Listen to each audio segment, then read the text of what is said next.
It's the Opperman Report. Join digital forensic investigator and PI Ed Opperman for an in-depth discussion of conspiracy theories, strategy of New World Order resistance, high-profile court cases in the news, and interviews with expert guests and authors on these topics and more. It's the Opperman Report.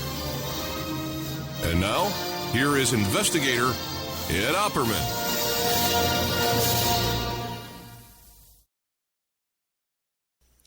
Okay, welcome to the Opperman Report. I'm your host, private investigator Ed Opperman, and this show is brought to you by Audible.com. You go to audibletrial.com/Opperman Report. You sign up for free and get yourself a free audiobook. You can do this tonight. You can sign up free tonight and start getting free audiobooks tonight, and that helps support the show. If this is the first time you're listening to this show, please take a minute and visit the OppermanReport.com website. There's a lot of stuff on there that we don't have, doesn't play live. It's in our members section, so you could sign up, become a member, and take a look at all that stuff on there. We have a lot of different shows, a lot of different topics. So if you like tonight's show, you'll like the topics that are on there as well. You can also, if you like tonight's show, you can also look for the archives on the Ed Opperman YouTube channel. You can also find them on Spreaker, iTunes, iHeartRadio, and Stitcher, and a couple other places. That's if you want to find the archives. All the archives are free, but we have additional content that we put on for you in the members section. Okay, well, got a little problem. Can't find my guest. Oh, brother. Okay, sound is good. Okay, sound is great, but we don't have a guest. Trying to get through to the guest, Mr. Doug Caddy, who is one of the attorneys for the Watergate burglars. Fascinating story. The guy has a great story, man. I tell you. I guess I could try and call him one more time while we're live on the air. Hey, here we are. We got him. Thank you, Mr. Doug Caddy. How are you? Yes, the interview is tomorrow night, right? No, it's tonight. We're live on the air right now, as a matter of fact. Well, you said on the 5th. Today's the 4th. Your email said the 5th. It probably did. I'm very sorry. Yeah, my show was on Friday nights. Oh, my God, man. Well, we're live on the air now. Can you make it tonight? Yeah, we'll make it tonight. I mean, wow, my God, wow. You know what? I'm very sorry. And that September 5th, that's been a problem for a couple of weeks now. I've been calling tonight's show the 5th, even with another guest I had booked. I apologize to you, Mr. Caddy. But we are live on the air. And People are listening right now to our conversation? Oh, yes. This is not a private conversation. We are live on the air. My Lord. Yeah, I've been, you're lucky you caught me because you had said the 5th, and that's tomorrow night. And I hadn't been actually planned to be home tonight, but I did walk in the door just a minute ago. But, okay, we'll go ahead. Thank you so much. As best we can. Because like I said, I've been listening to your interviews all day long, the links you sent me and stuff, and this is just incredibly fascinating information. And it fits in with a lot of past shows I've done with Jim Rothstein and also with St. John Hunt, and also to the man who wrote the Watergate Madam book. Phil Stanford. Phil Stanford, right. Phil Stanford. So, but we have Doug Caddy tonight, thank God. And I apologize again for screwing that up. I've been a little screwed up lately. Doug Caddy, he's an attorney in Houston. He's admitted to the Texas and District of Columbia bars. He's a graduate of the Georgetown University School of Foreign Service and New York University Law School. He's the author of 6 books, 3 published by the Texas A&M University Press, and his biography appears in Who's Who in American Law and Who's Who in America and Who's Who in the World. Doug Caddy is the original attorney for the Watergate burglars and a very good friend of E. Howard Hunt. So Doug, this is your cue. You're on the air. What can you tell us about Doug Caddy that I haven't said in your bio? Well, I think you pretty much covered the waterfront there. I really wouldn't add anything. I think the best way for this interview to proceed, in terms of your audience understanding what it's all about, is for me to give a brief background of how I came to meet Howard Hunt, which led into Watergate, because I met him 2 years before Watergate broke. And was that agreeable to you that I do that? Yes, yes. Like I said, I've been listening to your interviews all day long. So I have 100% confidence in your ability to tell this story. It's a riveting story, and I'm not going to interrupt you too much. Okay. Well, essentially, I was graduated from New York University Law School, and was offered a job by General Foods Corporation. I was graduated in 1966, and I was offered a job by General Foods Corporation in White Plains, New York.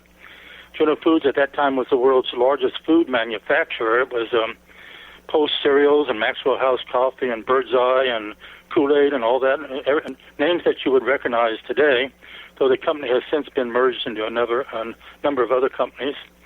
But I worked in their headquarters in White Plains for 2 years, and in 1969, General Foods Corporation sent me to Washington, D.C. to open up their office there as their Washington representative. They did not have an office in Washington. They used a public relations firm called the Robert Mullen Company to do their lobbying and so forth. And so they said, we would like you to open up our office in Washington, but for the first year, we would like you to work out of our public relations firm, the Robert Mullen Company, just to get the feel of Washington. And that was quite agreeable to me, of course. And the Mullen Company was located in the Kiplinger building on 8th Street there in Washington. So in 1969, I moved from New York to Washington and started representing General Foods Corporation in governmental affairs on Capitol Hill and so forth. Well, let me ask you this. How old were you at that time when they sent you over to Washington? Well, let me just see. I'm estimating right now I'm about 25. About 25, because from listening to your interview today, it seems like, because that's a pretty big job to be sent over to Washington, D.C. to represent General Foods. Now, did you have some political clout from your family or in your background that got you to that point?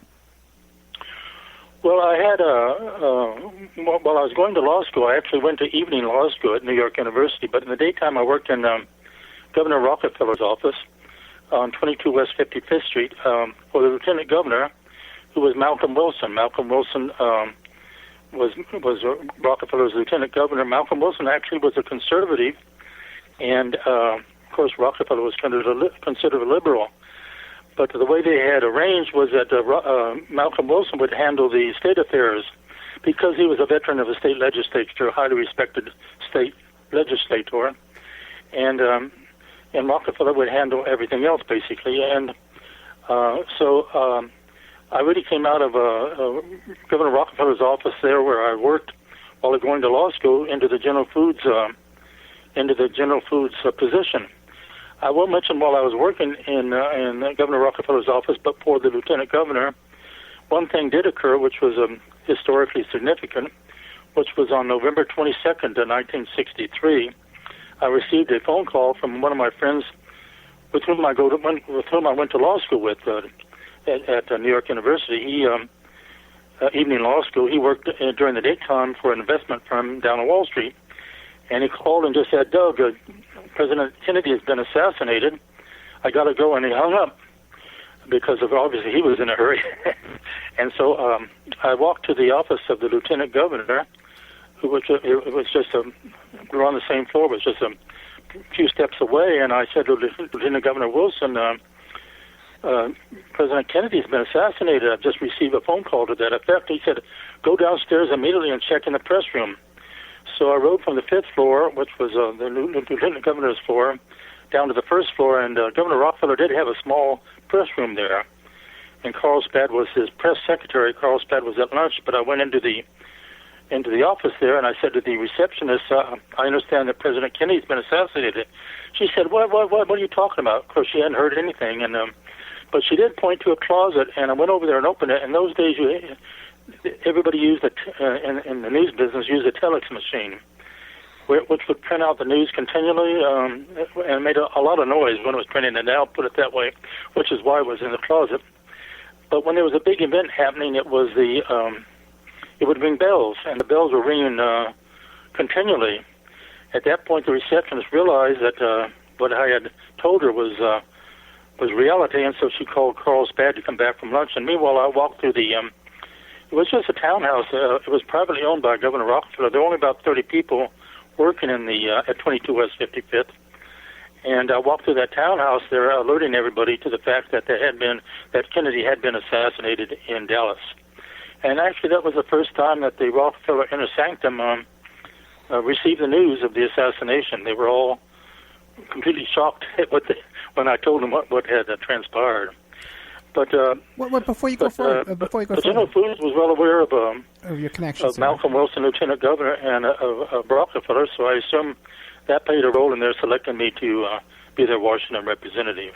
But even before that, somehow you had met Guy Bannister? Yes. Well, if we want to really start at the beginning, yes. In 1954, which was when I was in high school in New Orleans, I was attending Alcee Fortier High School in New Orleans.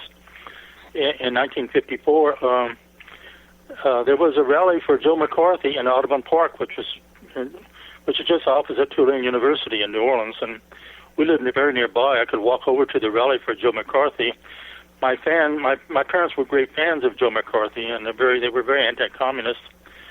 So I went over to that rally, and the organizers, Kent Phoebe Courtney, said, "Well, we would like you, if it's possible, for you to set up a card table in the French Quarter and collect signatures on petitions in support of Joe McCarthy in his fight to prevent him from being censured by the U.S. Senate." He ultimately lost that fight. Of course, he was censured, but I did collect a large number of signatures because I set up my card table just opposite St. Louis Cathedral there in the French Quarter, and because Joe McCarthy was Catholic and everybody going in and out of the cathedral was Catholic, I had no trouble getting signatures, and I sent those petitions in to the national organization, which I think was headed by General Bonner Fellers. And then Kent Courtney, who was the organizer of that rally at Audubon Park, invited me to go with him to a meeting in Guy Bannister's office. And I went there, and the purpose of that meeting, and this is still about 1954-55, was to discuss the Aaron Cohen Crime Commission, which was a commission set up to study organized crime in New Orleans. And that was my first meeting with the Guy Bannister. I met with him 3 or 4 times subsequently, and then later on, he and I were the 2 principal speakers at a public rally on free enterprise. But Guy Bannister played a role in the Kennedy assassination because it has been alleged that he and Oswald had a relationship just prior to the assassination when Oswald was in New Orleans, whereby Bannister was the handler of Oswald. And as you know, Oswald was distributing these Fair Play for Cuban flyers on the streets in New Orleans, and the address on the flyers that he was distributing was Guy Bannister's office. But it's never been completely cleared as to what their relationship was, whether Guy Bannister, who was a former FBI agent, was the handler or just monitoring it or assisting or whatever. But the irony of all this in 1955, in that year, was that Lee Harvey Oswald was going to high school in New Orleans, high school in the French Quarter, and he and his mother lived just a 5-minute walk from Guy Bannister's office. And I was going to another high school. Our paths never crossed. By that I mean Oswald and my paths never crossed. But it was just ironic that, of course, the Kennedy assassination was 1963, so that was 8 years later. But none of us in 1955, Bannister, Oswald, or myself, of course, had any inkling of what the future held in terms of course, the Kennedy assassination, which changed history. Now, you were born in New Orleans?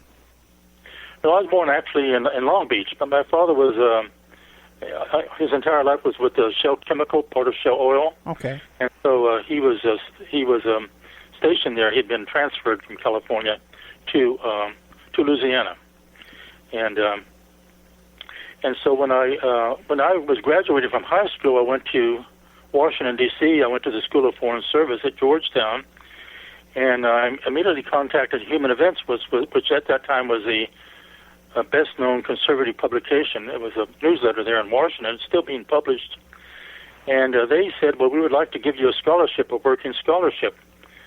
You would work for us part-time but go to school." And so I accepted that, and I met a friend there David Franke, and he and I decided, well, there is no conservative movement. In those days, there was no conservative movement. There were no conservatives. There was not an acknowledged conservative leader. There were Republicans, but nobody identified themselves as conservative because everybody was liberal.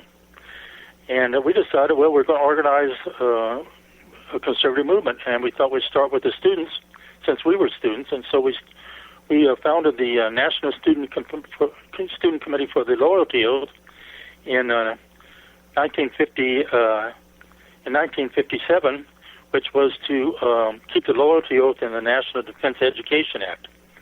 And Senator Kennedy actually was the sponsor of the legislation in Congress to remove the loyalty oath. So we were at odds at the time with Senator Kennedy, but about a year or two later, we then decided, well, we'll found Youth for Goldwater for vice president. We'll expand our base of operations. Nixon was acknowledged to be the nominee, would be the nominee for the Republican presidential nomination in 1960, so it didn't make any sense for us to promote Goldwater at that time as a presidential candidate.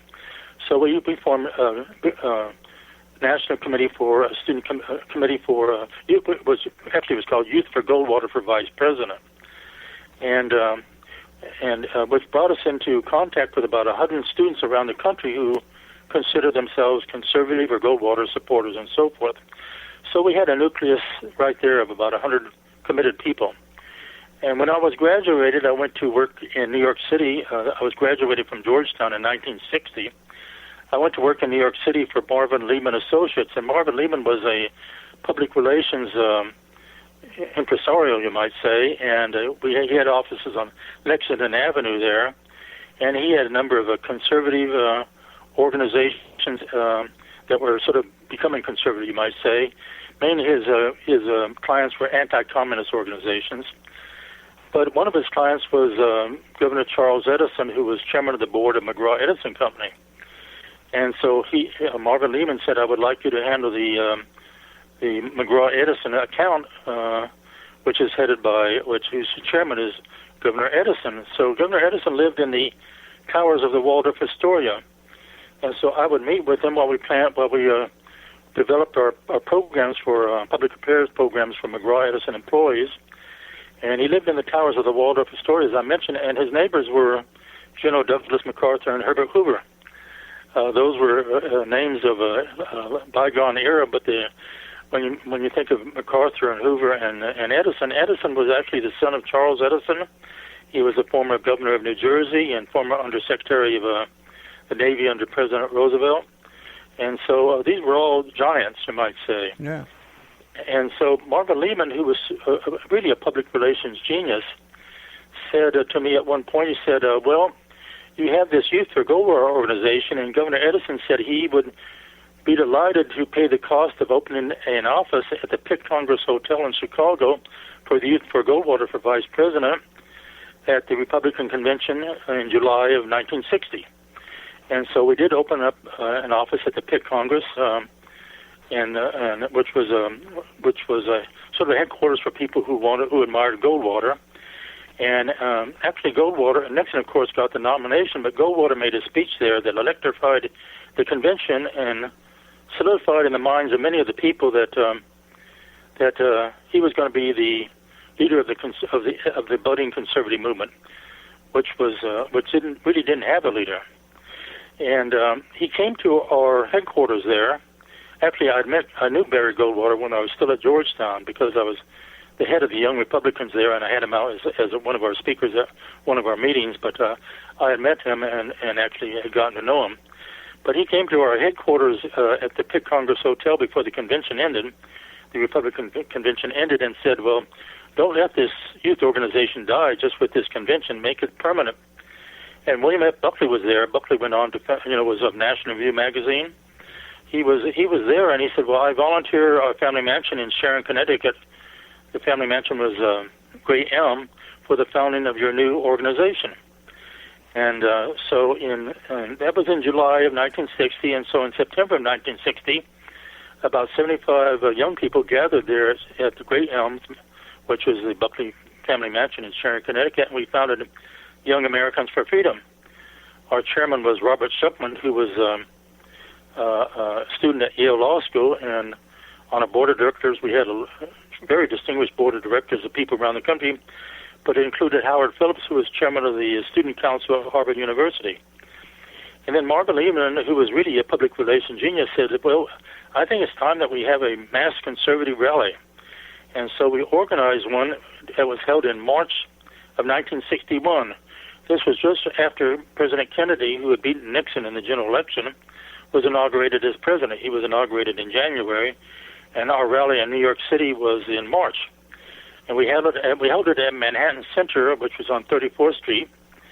About 3,000 people the capacity was 3,000 people inside Manhattan Center, but we had 3,500 people on the outside who had come that didn't, they were unable to get tickets to get inside. So Barry Goldwater went out and spoke to them before he went on stage to speak to the gathering inside Manhattan Center. But the New York Times the next day had a front page article. They couldn't believe that out of nowhere, all these conservatives had gathered for this very successful conservative rally, and that was the beginning of the mass conservative movement. Up to then, it had been non-existent, but the next year we held a rally at Madison Square Garden, and the rest is really history. I will say the conservative movement in those days is different from the conservative movement today. There's a few similarities, but the philosophy is not quite the same as those of us who were in the founding of the organization. How would you describe the difference? Because from me growing up, I grew up with William. I'm 53 years old. I'm going to be 53 next week. And growing up watching William F. Buckley, this is a brilliant mind, you know. And now we have some people like Rush Limbaugh and Sean Hannity. This is really basic. What's the word I'm looking for? Is well, the differences, you might say. Well, yeah. In those days, of course, communism was a great menace, and so much of the conservative activity in those days centered around fighting communism. But in addition, it was balancing the budget, and we all recognize under both Democratic and Republican presidents there's been very little effort to balance the budget. And so that was one of the basic planks. Actually, at the founding of the Young Americans for Freedom, we developed the Sharon Statement, Sharon Statement, that's what it's called, which was a statement that declared our principles. And in many ways, we were libertarian. In other words, the social issues that motivate the conservatives today, the religious and social issues, would be alien to what people believed in those days. It was more libertarian, more live and let live type thing, rather than what we're seeing going on in Kentucky today, or these efforts to combat gays or anybody else that people feel are not conservative and so forth. So there are some very basic, and I myself, I'm a card-carrying member of the ACLU. I find the ACLU embraces the principles that we founded the conservative movement about more than any other organization does today. And so I'm quite comfortable with the American Civil Liberties Union. But the Vietnam War was sort of warming up, and so what I did, I joined the National Guard. In those days, while I was still executive director of Young Americans Freedom, this would be 1961. And the National Guard in those days had a program where you were 6 months active duty and 7.5 years in reserve. And so in June of 1961, I went off to Fort Jackson in South Carolina, which I enjoyed because South Carolina was such a beautiful state, and it was such a break from New York City, you might say. And then I did my 6 months active duty, and then came back to do the reserve work. And when I came back to New York, I decided, well, it's time. I would like to go to law school. That's when I entered New York University Law School in the evening division and started to work for the Lieutenant Governor Wilson. And so that sort of summarizes, I will just add one thing, that while I was going to law school and working for Governor Rockefeller, I was living in the residence of Alice Widener, who was a prominent conservative writer. She wrote she had her own newsletter called USA. Actually, USA Today purchased USA from her so they could use it in their tout of their organization, of their entity. And she had a USA newsletter, and she wrote for Barron's Financial Weekly. She had numerous front-page articles on Barron's Financial Weekly about a number of subjects. And the editor of Barron's was a frequent dinner at her place there on her place, which I took care of because she traveled so much. She asked that I looked after her co-op, which was at the end of 72nd Street at the East River, and so I did that. And she actually joined the Communist Party upon the urging of J. Edgar Hoover, because she was the widow of Sergei Berezovsky. That was her first husband, who had passed away, and he was a prominent Russian conductor. He was actually the conductor of the NBC radio orchestra during the Depression, but he had escaped the Bolshevik revolution in Russia by playing in the whorehouses as he worked his way to the border. He was a musician. He played the piano, and eventually got to the border and escaped and came to America, and then became quite successful, and was known as the Russian conductor of the NBC orchestra. But she joined as Alice Berezovsky, the widow of Sergei Berezovsky, and she would attend the very important meetings of the Communist Party and file reports with she knew Hoover and file reports with him and with the Manhattan office of the FBI. She was a true patriot. Did you ever run into Hoover? Beg pardon? Did you ever run into Hoover? No, I never. I did not. She did, of course, okay. But I never ran into Hoover. No, I did not. Okay. Mm-hmm. She would have conversations. She would visit him on occasion in Washington, but primarily they just talked on the phone when she had something she felt he should know, based on what she had uncovered in her capacity as Alice Berezovsky, the widow of Sergei Berezovsky, attending these meetings. She was a very brilliant woman in her writings. She was a very able writer.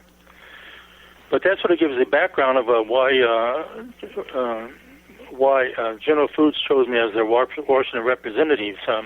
One reason they felt they had to have a representative in Washington was in those days there was a artificial sweetener called cyclamates, and it had been banned by the FDA. And General Foods and a number of food companies were using cyclamates in their products, and suddenly they could no longer use them. And so they felt they had no warning of advance warning that cyclamates were going to be banned. The FDA just did this overnight, you might say, without any warning. And so they felt it was time for them to have someone in Washington representing them in addition to the Mullen Company. And so I went to work for the General Foods Corporation. I was operating out of the Mullen Company. This would be 1969. And about 2 or 3 months after I started working there, Howard Hunt joined the staff of the Mullen Company. I was always a General Foods employee, but he was became an employee of the Mullen Company. And he was placed there by Richard Helms, who was the director of the CIA. Howard Hunt was a long-time CIA agent. In fact, he had been one of the first agents employed when the CIA was created. Prior to that, he had been in the OSS during World War II, and then when the CIA was created in the latter part of the 40s, he became one of the original employees of the CIA, and he was on a first-name basis with all the leadership of the CIA, and that's why Richard Helms placed him there in the Mullen Company, because at that time he thought he wanted to retire. But with CIA agents, you never know whether they retire or they're still working in unofficial capacity or whatever. But anyway, what was his day-to-day? I started talking. I'm sorry, Doug. What was his day-to-day duties at the Mullen Company? What did he do? Well, he was in charge of 2 accounts. One of them was with the a government agency that dealt with education. They changed their names. These cabinet entities changed their names. I'm trying to think what the name was in those days, but it dealt with education, and the Mullen Company had a government contract to do certain things for that government entity. And he had another account that he was working on. In other words, I will say this: jumping ahead with the story, it didn't come out. I did not become aware until Senator Howard Baker issued a minority report to the Senate Watergate Committee. This would be in 1974, in which he disclosed that the Mullen Company was a CIA fund and had been incorporated by the CIA in 1959. General Foods did not inform me of this. I had no inkling. But Howard Hunt, of course, knew this. It was a CIA entity. And it had offices all around the world, but in its headquarters office there were only 6 people, 2 of whom were Howard Hunt and myself. Hunt being an employee of the Mullen Company, and I being the General Foods representative. And so it was really another account that the Mullen Company had was the Mormon Church. In fact, Robert Mullen wrote an official history of the Mormon, though he was not a Mormon. He was a Christian Scientist, but he wrote a history of the Mormon Church. I've always felt that the Mormon Church in those days had a very close relationship with the CIA, and perhaps some of these missionaries that went abroad were not only there to recruit for the Mormon Church, but also to find out if there were any communist activity going on in those days. But I started talking with Howard Hunt shortly after he joined the staff at the Mullen Company, and he said, well, he disclosed, he just happened to mention that William F. Buckley was the godfather to his 4 children. And as I mentioned earlier in this conversation here we're having right now, that I had known Buckley even back up in my days at Georgetown. And so we had this rapport immediately. And then he went on to disclose to me that William F. Buckley had actually been a CIA agent under Hunt in Mexico City for 2 years after Buckley was graduated from Yale University. So Hunt confessed to you right away that he was CIA? I beg your pardon? Hunt came right out to you almost immediately and confessed to you that he was CIA. Oh, yes. There was no doubt about that. Mm-hmm. Oh, yeah. Let's stop right there. I have to take a commercial break. Okay, it's a 3-minute and 50-second break, but if we talk during the break, the audience will hear us talking. Just give you a little warning there. Okay. Okay, fine. So we don't give up any CIA secrets. We are here with Douglas Caddy, one of the original attorneys for the Watergate burglars. We're going to be talking about the JFK assassination, the Watergate trial, everything about Watergate, and even more. He has some really amazing stuff at the end of the story. Doug, do you want me to promote this book, Watergate Exposed? Well, that's one of the books that is part of the story of Watergate, a very good book. Mm-hmm. Okay, Watergate Exposed, How the President of the United States and the Watergate Burglars were set up and told to Douglas Caddy, original attorney for the Watergate 7, and there's a link to that book on my blog, the Opperman Report blog. Doug, after the show, give me the rest of the links, and we'll put up all the links to all your books. But we'll be right back after these messages with more with Douglas Caddy. Fascinating story.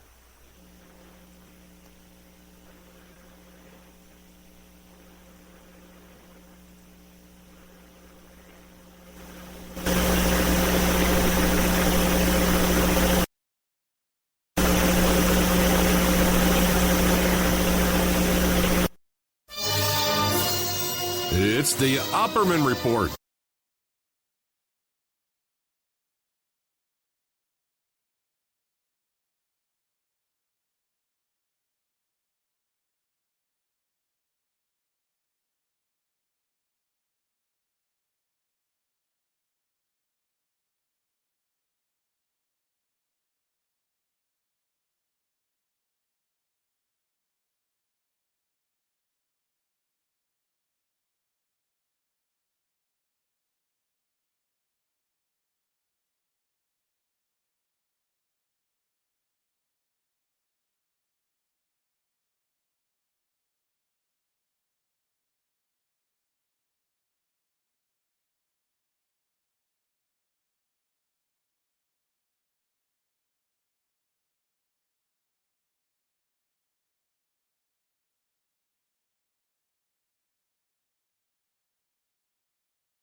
Opperman Report.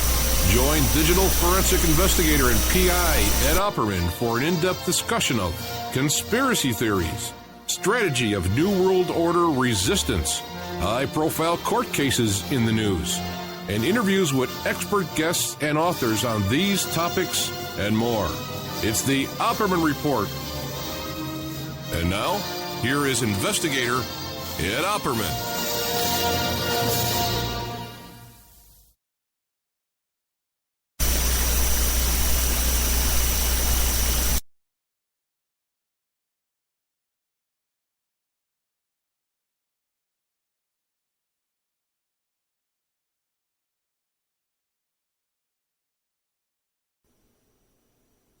And now, a word from our sponsors.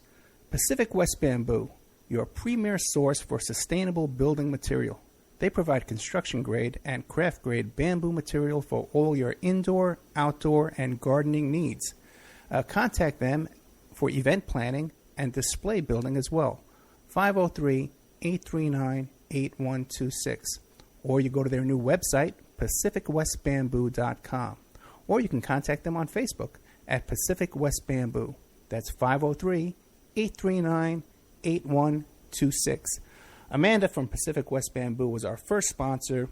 She's been so good to us, so please support her in return. I want to make everybody aware of our new members. Okay, welcome back to the Opperman Report. I'm your host, Private Investigator Ed Opperman. Tonight we have with us attorney Douglas Caddy. He was the original attorney for the Watergate 7. He has all kinds of startling information about the JFK assassination, and even more after that. We're right in the middle of his story about how we met E. Howard Hunt. Now, let me ask you a quick question, though, because obviously at this time, even today, but at this time, you were a brilliant young guy, okay, politically savvy. They were being sent to Washington, D.C. to be a lobbyist. But meanwhile, you seem to be like in the midst of all these CIA agents, all these spooks, with William F. Buckley, went to college with him, even ran into Guy Bannister, and then E. Howard Hunt.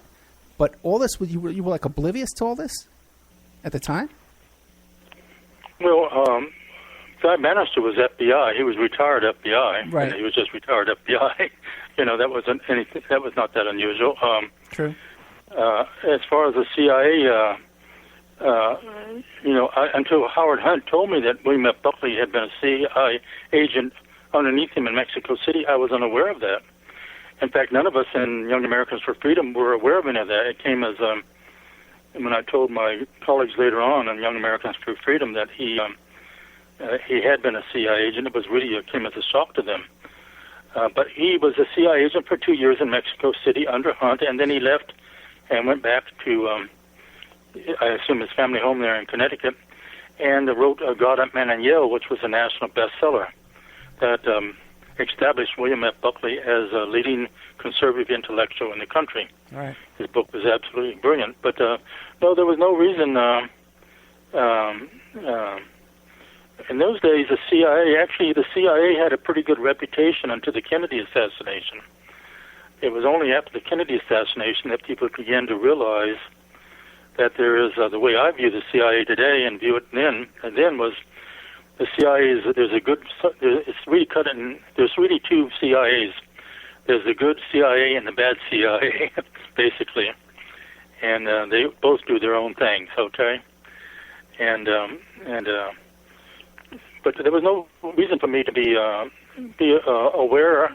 General Foods never told me. I was actually very upset with General Foods when I found out that the Mullen Company was a CIA front, because they sent me as an employee down to Washington and asked and directed that I work out of a CIA front. They knew it was a CIA front. General Foods was part of the operation to give cover to the Mullen Company as a client. And later on, a friend of mine who was the Washington representative for United Fruit Company told me that essentially that General Foods had a relationship with the CIA. But this was never disclosed to me. Okay. And I never had really confirmation until Senator Howard Baker's report came out. That was a part of the byproduct of Watergate was exposing a lot of the activities of the CIA. And as you remember, after Watergate, Senator Frank Church of Idaho conducted hearings into the CIA, and which exposed a lot of its activities. So in those days, there was really no reason to be overly aware or be alarmed at the CIA, at least on my part. Okay, so Hunt tells you he's CIA. What was your reaction? Oh boy, you're a hero. This is a great. Yeah. Oh, absolutely. Sure. Well, the fact that he and Buckley were so close. I mean, Buckley was my idol in those days, as was Goldwater. My two idols were Goldwater and Buckley, and so this just. And he was very close to Brent Bozell, who was Buckley's brother-in-law. They each took care of each other's children at that time, and so it was, these were people I was very comfortable with. I mean, what I came to find out about Howard Hunt, I'm jumping ahead a little bit here, but a movie came out about 2 years ago called A Most Important Man, and it got a lot of reviews. It was a very good book. Seymour Hoffman starred in it, but anyway, it opened my eyes to exactly what a CIA agent is. The key figure was not a CIA agent. He was a intelligence agent, quote, retired, but how he operated in this movie, which took place in Germany, actually, opened my eyes, and it was an exact double of how Howard Hunt operated. In other words, as close and good friends I was with Howard Hunt and with his wife, Dorothy, Howard Hunt, but put it this way, he used a number of people in his project in Watergate, knowingly and unknowingly, in other words. And this is what intelligence people do. And I didn't realize, I'm well aware of it now, but I didn't realize it at the time. But he just disclosed, but he did not tell me that the Mullen Company was the CIA front. That was still a very top secret operation. Though I did get this puzzling phone call from Robert Mullen while I was working there, and he said he called me, and I said, I said, your voice is this. And he said, well, I'm in Chile, and I said, well, what are you doing in Chile? And he said, well, we're here to overthrow Allende. Allende was the elected socialist president of Chile, and the CIA had sent its people down there to overthrow him. And of course, eventually he either committed suicide or was killed. And they put in Pinochet, who was a ruthless dictator that killed many, many people. Typical CIA operation, basically. And but I was it was a puzzling phone call from Robert Mullen that I got. But Robert Mullen sold his company to Robert Bennett, who was the son of Senator Bennett of Utah. Both Bennett and his son were Mormons, and of course, Mullen had written the history of the Mormon Church, and the Mormon Church was a client of the Mullen Company, client in quotes, you might say. And so when that happened, which was in about 1970, late 1970, I left General Foods employ and went with a law firm in Washington, Golding, Pollock, and Cullen as an attorney. And Howard Hunt stayed with the Mullen Company. He became a vice president of it. And then Howard Hunt, he became my first client, actually, at the law firm, because he had a lot of non-CIA issues. He had a will to be drawn. He was a writer. He had a number of books that were in the works that he wanted me to represent in dealing with the publishers on and so forth. And so it became my first client. And then he called me up one day and asked if I would write a letter of a recommendation for him to join the White House staff. It turned out that Chuck Colson and Howard Hunt were graduates of Brown University. They were close alumni friends. And Chuck Colson wanted Hunt to come on the staff of the White House as a part-time employee. He would still be part with the Mullen Company. And so I wrote a letter of recommendation for Hunt to become a staff member of the White House. This would be late 1970. And then we were always very close friends. I knew Dorothy very well, his wife. They had met. 1 second. Do you know who else wrote letters for him that enabled him to? Do you know? No, I don't. Oh, no, you don't. Okay, go ahead then. I'm sorry.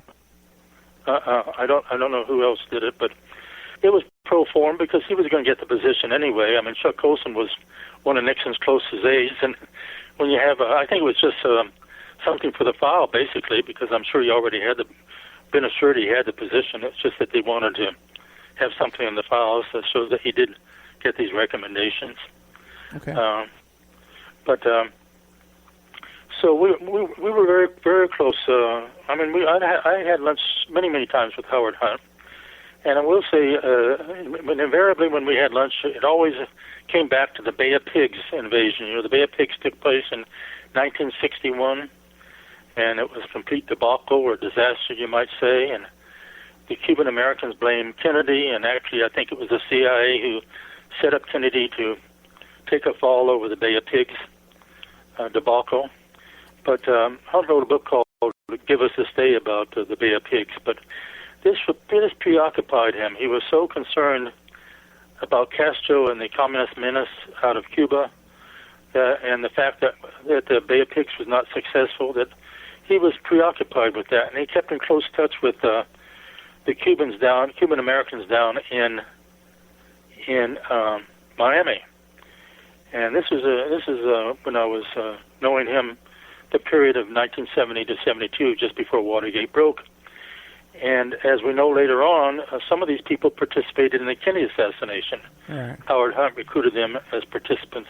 The same people that went into Watergate were working with Howard Hunt in the Kennedy assassination. And very few people know of that, but that's the reality of the situation. The two scandals are intertwined, but I'll get into this in greater detail later on. But about April of 1972, early April of 1972, and of course Watergate broke in June of 72, Howard Hunt called me up and said, "I'd like you to join me and Lawrence Houston, who was the general counsel of the CIA, for drinks on the Maryland side of the border at a restaurant." The CIA is in Virginia, and he wanted me to join them at a restaurant on the Maryland side of the Potomac River. And he did not disclose to me what the meeting was about. But when I got there, I was offered a job with the CIA.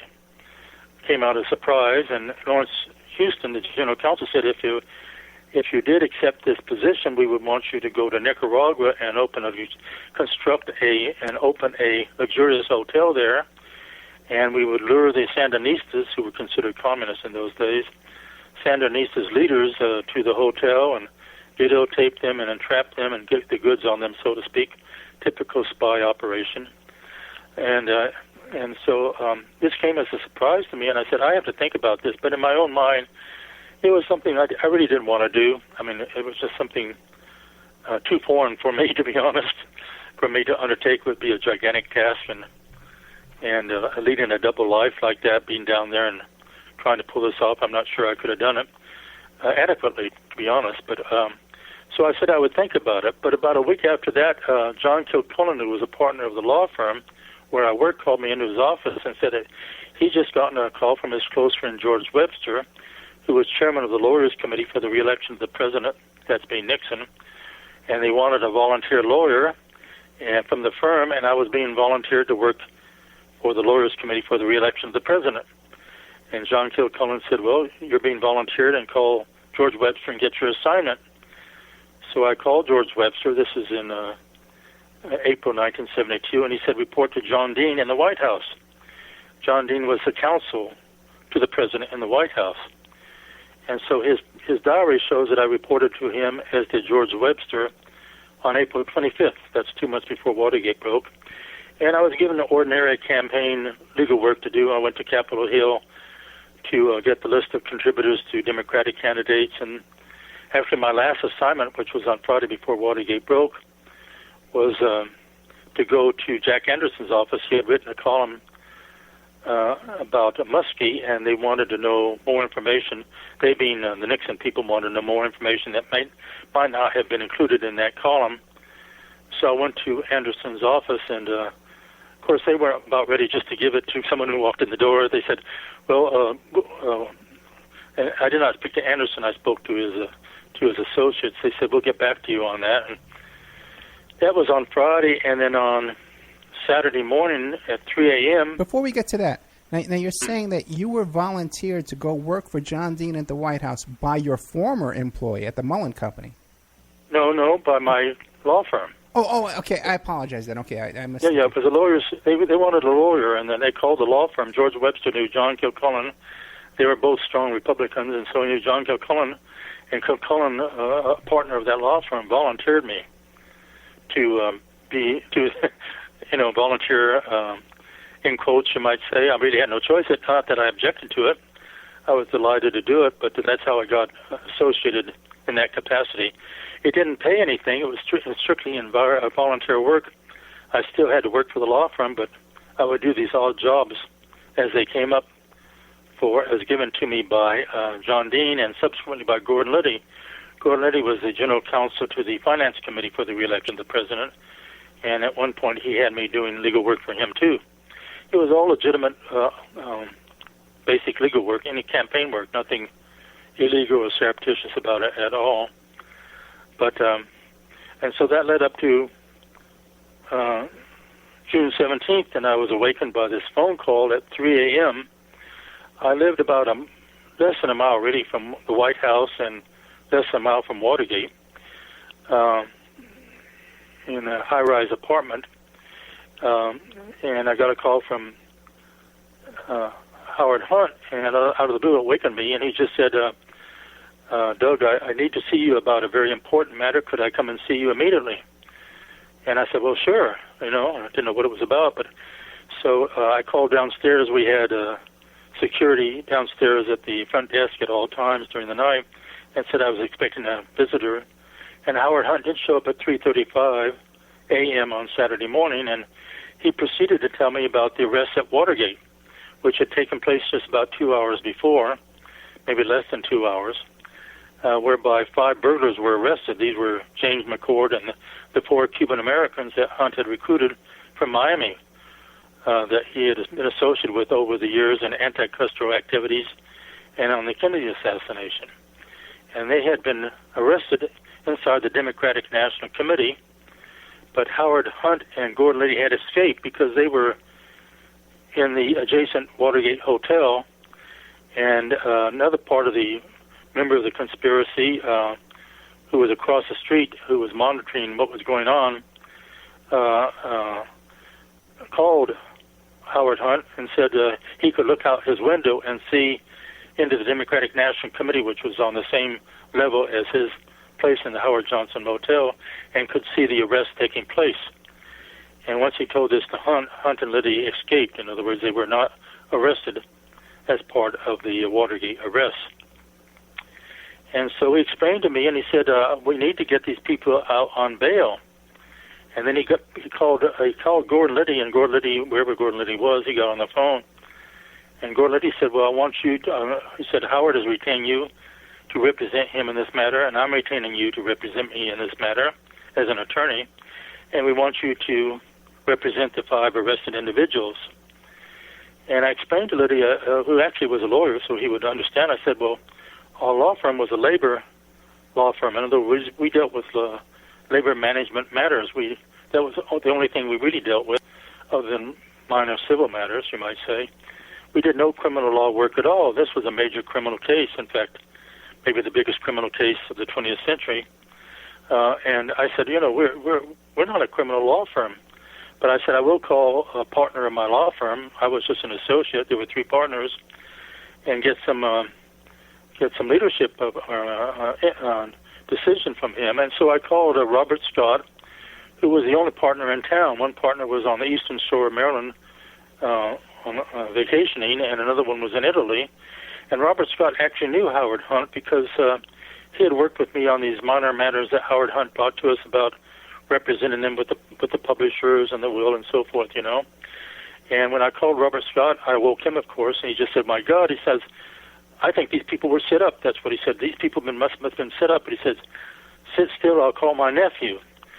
And then he called back about 20 minutes and said, I've obtained a criminal law attorney to assist you in this matter, and he'll go with you to the arraignment tomorrow, and we'll try to get these people out on bail. Let me ask you a question. That's how Watergate began. Let me ask you. You might say that. Let me ask you a question though. Now, Hunt's a savvy guy, and so is Liddy. Liddy's a lawyer. Why wouldn't they have in their pocket the name of a criminal lawyer that they could trust and rely on, like right off the bat? That's always puzzled me too, and I never had another conversation with Hunt because he fled.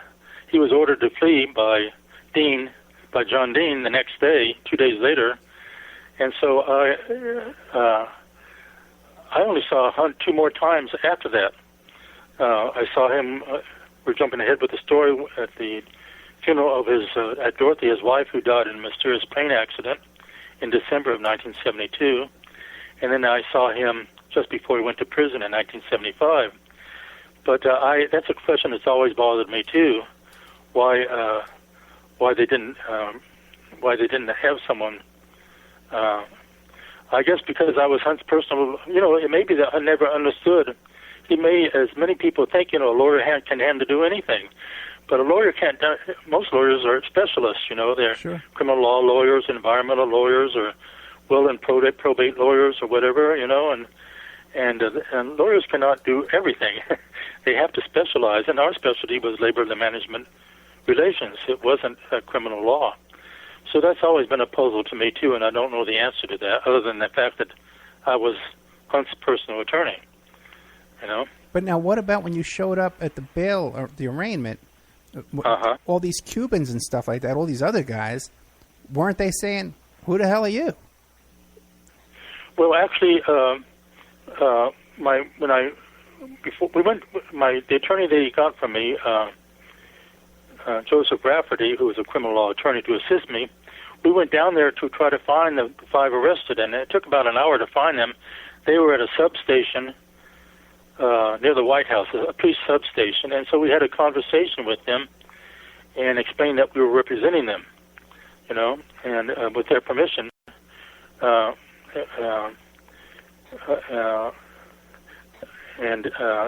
they knew us when the formal arraignment took place several hours later.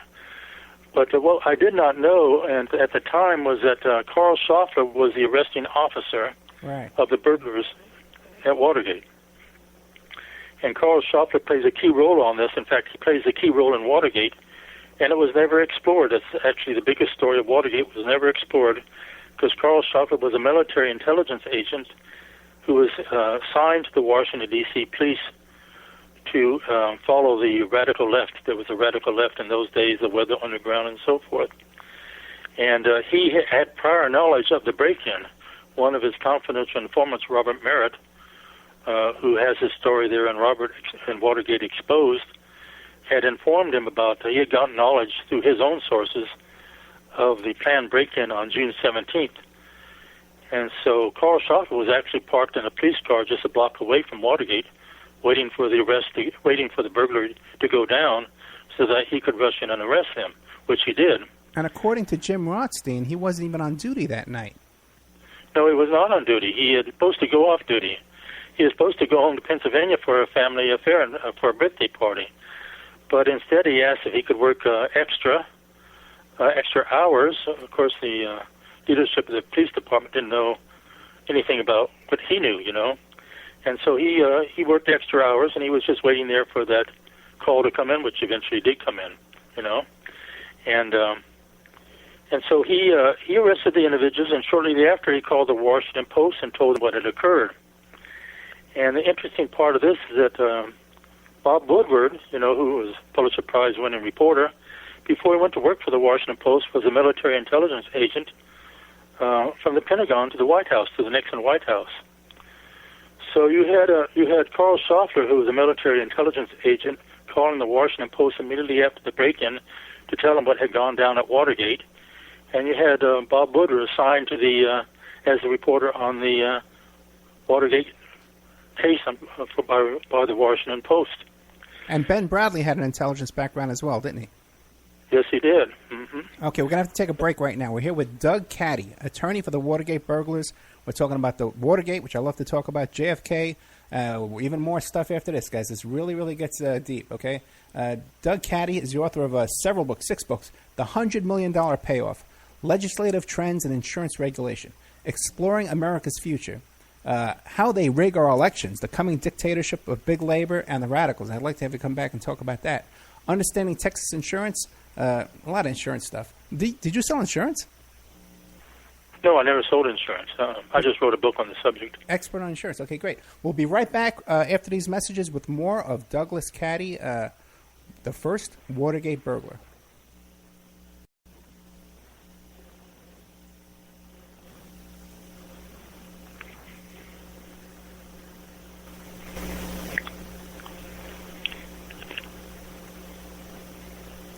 And now, a word from our sponsors. Pacific West Bamboo, your premier source for sustainable building material.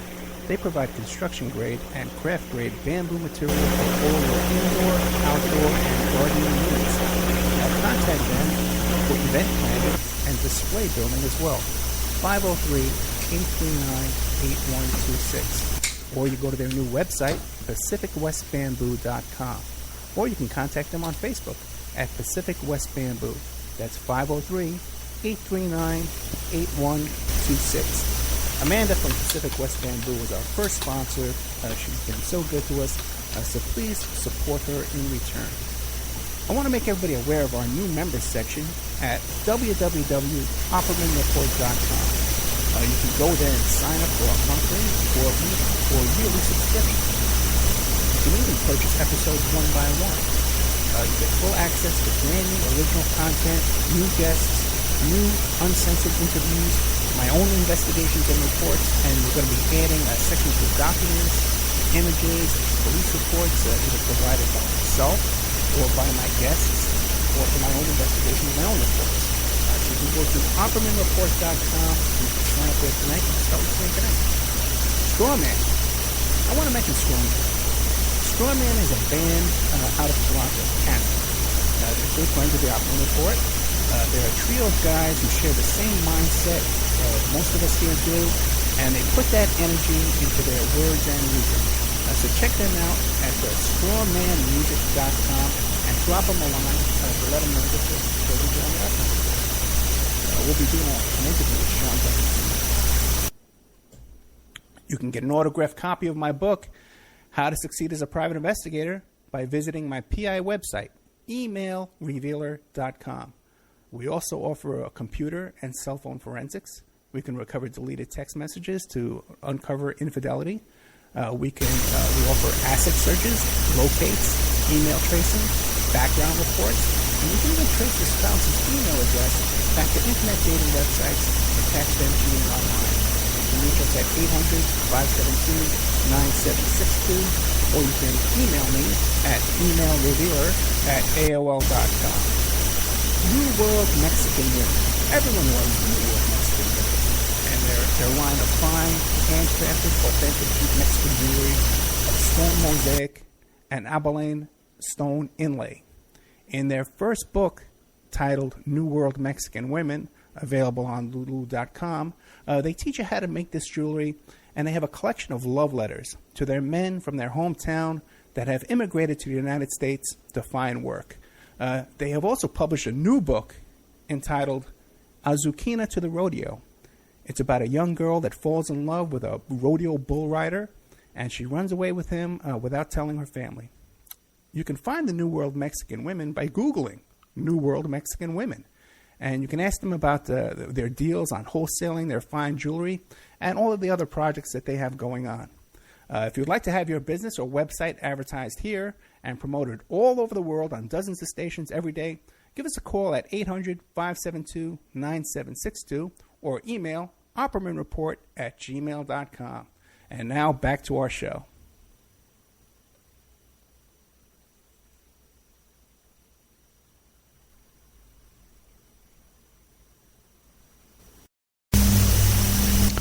Welcome back to the Opperman Report. I'm your host, Private Investigator Ed Opperman. We're here tonight with Douglas Caddy, the original attorney for the Watergate 7, information about the JFK assassination, and much more.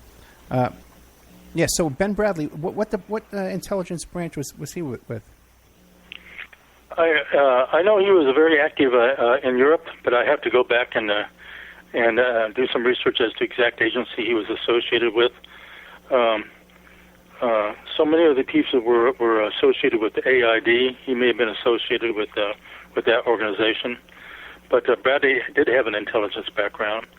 And I will say, going back for a moment to the question of a criminal law attorney, it probably would not have made too much difference at that point whether a criminal law attorney had to handle the matter or myself with the sensitive criminal law, because once Schaufler made that phone call to the Washington Post, and actually the prosecutors knew from that phone call too, they knew more than I did, basically, that there was no way those people, there was no way the 5 arrested individuals were going to get bail immediately.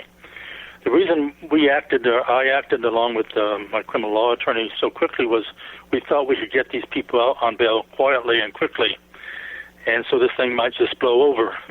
We were somewhat naive about that because the skids were greased, so to speak, on this matter because of the phone call by Schaufler. Schaufler was actually Deep Throat. He was military intelligence. He was a police officer, detective assigned to the Washington, D.C. police. He was military intelligence. He'd been trained by the National Security Agency, NSA, for 2 years at its facility in Virginia on eavesdropping and wiretapping.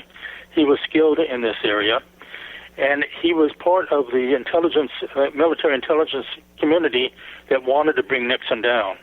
They wanted to destroy Nixon, and Watergate gave him the opportunity to do so. And so he had, in my opinion, had everybody wiretapped all during Watergate. He knew exactly what was going on. And in my opinion, I think a lot of the material that was given to the Washington Post came from Carl Schaufler. He was essentially Deep Throat, and ended up in articles written by Bob Woodward, who was another military intelligence agent who was assigned from the Pentagon to the Nixon White House when Nixon was president, before he went to work for the Washington Post. So as far as who brought down Nixon, I think it was more the military intelligence that brought down Nixon as opposed to the CIA, which was the key agency in bringing down JFK. But in any event, at the arraignment, the burglars did not get bail, and there was this encounter between me and Woodward that's in all the President's Men in the movie and in the book, and whereby I could really not disclose, even Schaufler was not aware of this, that Hunt and Liddy were involved and had escaped. And so I could not disclose that at the arraignment, obviously. I could not disclose that there was anybody else involved in this other than the 5 arrested.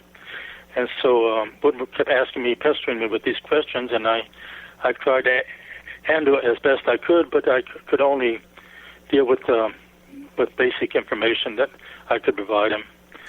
But going ahead in the matter, I was in the courthouse on June 28th, which is just about 11 days after Watergate broke, when I was walking down a corridor in the federal courthouse, and I was handed a subpoena by one of the prosecutors, Donald Campbell. There were 3 prosecutors, and he was one of them, and to appear forthwith before the grand jury investigating Watergate. And he physically grabbed me by my arm, forthwith means immediately, and pulled me down the corridor into the grand jury room. Here I was, an attorney. Here I was, an officer of the court. And it's unheard of. Actually, I don't think there's ever been another case in American legal history whereby an attorney has been given a subpoena in the courthouse to appear forthwith and physically pulled into the grand jury room. That's what That's what happened to me. And I appeared before the grand jury on 6 occasions. And the bottom line is I refused to answer 38 questions, which on advice of I had 5 attorneys representing me after I was pulled before the grand jury, who advised me that I could not answer these questions because they would violate the attorney-client privilege and the right to 6-minute right to counsel. So I refused to answer these 38 questions, and Judge Sirica on June 12th threatened me and said, "I will hold you in contempt of court and jail you unless you answer these 38 questions." And not only that, but he said, Mr. Caddy, I believe you might be a principal in this case, even though you were not present at the break-in. He, in essence, was falsely accusing me in open court of being a criminal. Of course, as things worked out, as the case evolved, it was shown I was never involved in any way in Watergate. I was never subject to any discipline by the bar or indicted or listed as an unindicted co-conspirator. I had a completely clean record. But Sirica was operating. He had a very strong reason for doing this. These people did not receive a fair trial from Sirica. He was intent on, from the very beginning, on bringing Nixon down. Well, when the judge made that accusation, did he list any reasons why he was making that allegation? No, it was completely vicious. And I turned to one of the partners who was at me, and we were standing in front of Judge Sirica, and I said, "What is this?" Because both of us were completely shocked. Sirica was a very vicious, mean person, very vicious. I mean, he assigned this case to himself so he could hear this case. And, of course, jumping ahead, he wrote a book and got paid $1 million, so that would be about $4 to $5 million, which he refused to share with charity. He just pocketed the money himself, having twisted this case so he could enrich himself. Well, speaking of money, he was, in my opinion, he was a biased and very unethical jurist. But in any case, wait, one second. Did you get a retainer from Hunt when Hunt woke you up at 3 a.m? Did you guys talk money, retainer? No, we did not talk retainer at that point. No, we did not. Neither did Robert Scott, with whom I called. These when you're waking at that hour, there are things that, and in an emergency like this, when you know that there's going to be an arraignment. I was waking at 3 a.m. and the arraignment would be about 10 a.m. in the morning. There's certain things that have to be done before you can get to issues like that. No, I understand. But Hunt had been a long-time client, so it's not like we were worried about. That was not an issue, That was not an issue. But as we if get down the road, if he'd been a stranger, of course, it would be different. But he was already a client of the law firm. But as we get down the road now, you're saying that you have to hire 5 lawyers because now you're appearing before the grand jury. Who's funding that? No, the lawyers were 3 of the lawyers were. They came out. 2 of the lawyers came out of the law firm, and 3 others were associated with those that came out of the law firm. They were all delighted to participate. They knew this was a historic case, and this was not. For one thing, Hunt was unavailable, so there was no way to get it. He had fled. He had fled to California for several weeks, and so there was no way to have a conversation with him anyway. We just had to proceed with what we were faced with, basically, Okay. But you have to realize these were, this was a matter of an emergency, you might say, and actually talking about fees was the furthest thing from our mind. What was on mind was that our country not go through what it eventually went through. Hunt only gave me some very basic information when he came to me that morning on June 17th. He was only in my apartment for about an hour and a half, but even I realized how serious this could be, and I was afraid it would go the way it went. I was afraid it could bring Nixon down eventually. Now, did Hunt think it was set up too? So money was not something that, a retainer was not an issue. But did Hunt think it was a setup as well? Did he think what now? Did he think it was a setup? Well, I don't know. I think he was, based on nothing he said in our conversation that morning indicated that he thought it was a setup. Of course, we had just a very brief conversation. Now, what about the burglars? The burglars were savvy guys. These were guys involved in the Bay of Pigs. These were guys that have been around. Sturgis and these guys. When they were picked up by this guy, Carl Schaffer, his name was? Carl Schaffer, yeah. Carl Schaffer. Well, I don't know how they felt. We had a very brief conversation with him at that police substation, and then, after I was pulled before the grand jury on June 28th, which was 11 days after the case, I had to withdraw in representing Hunt, because once the lawyer is a witness before the grand jury, or witness in a case, he can no longer represent the client, and so Hunt was on his own to get his own client, and so were the burglars. They eventually got their own lawyers. That's the way they.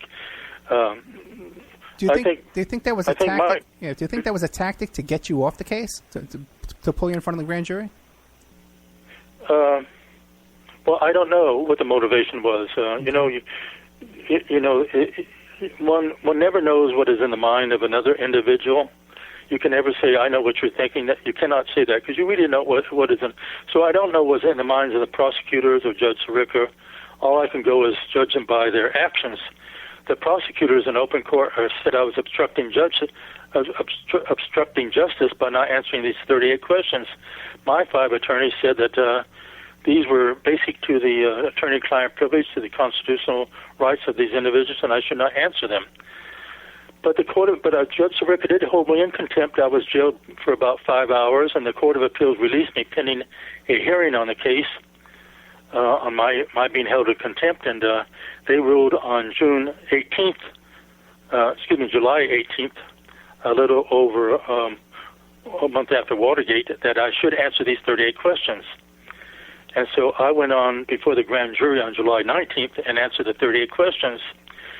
And the belief on my part and my 5 attorneys was I had been so aggrieved and has had my clients by what had been done to me and the violation of the attorney-client privilege and the 6-month right to counsel and the false accusations by the prosecutor and the judge, that if the people were convicted at trial, the trial would be overturned because of what they had done to me as the attorney. And later on, jumping ahead to the December, just before Dorothy Hunt died, the prosecutors were very worried about this too. They know they had screwed up their case. They thought they were going to lose their case based on what they had done to me. They had gone off on this, I don't know what was in their mind, but on this very vicious tactic that they used. And the only thing that saved them was that Dorothy Hunt was killed in this plane accident in December in Chicago, and Howard Hunt was a broken man as a result. He had 4 children he had to support, and he no longer had a wife out there to take care of them, and he was facing prison, and so he decided to plead guilty. Before we get to that, the 38 questions, can you give us an idea of what those 38 questions were about? Well, the questions were, did you receive a call from Howard Hunt in the early morning hours of June 17th, things like that, whereby if I were to answer that, that's incriminating. Why would he be calling them? Why would he be calling me in the early morning hours of Oh, I got you. They were okay. All these things centered around. Okay, I follow you now. Okay, now when we get to Howard Hunt's wife, she was a very good friend of yours as well. Now she was formerly CIA as well. I just have to mention this so I went in to answer the questions, okay? And at the same time, they're in the Oval Office tapes. There are these discussions between Nixon and Ehrlichman about me. This is in the Oval Office tapes on July 19th, and Ehrlichman has said, that fellow caddy is going before the grand jury today, and he probably will answer the questions. He may or may not, but if he does answer the 38 questions, then that will bring Hunt and Liddy into the case openly. And Nixon says, well, that definitely will bring them into the openly. But Nixon says to Ehrlichman, is there any other way that we're involved in this? And Ehrlichman says, well, the only other way is that Hunt is representing the secretary to Chuck Colson in the divorce case. And Nixon said, well, that's not much of a worry. That doesn't affect us. But what Nixon did not know, because John Dean had not told him, what I had been working since April 25th under the direction of John Dean, who was just, down the hall from Nixon's Oval Office on Nixon campaign activities. Nixon and Dean never told Nixon that. And also that over the 4th of July weekend, early in July, I've been approached by phone by a mysterious phone caller who wanted me to pass hush money to the defendants.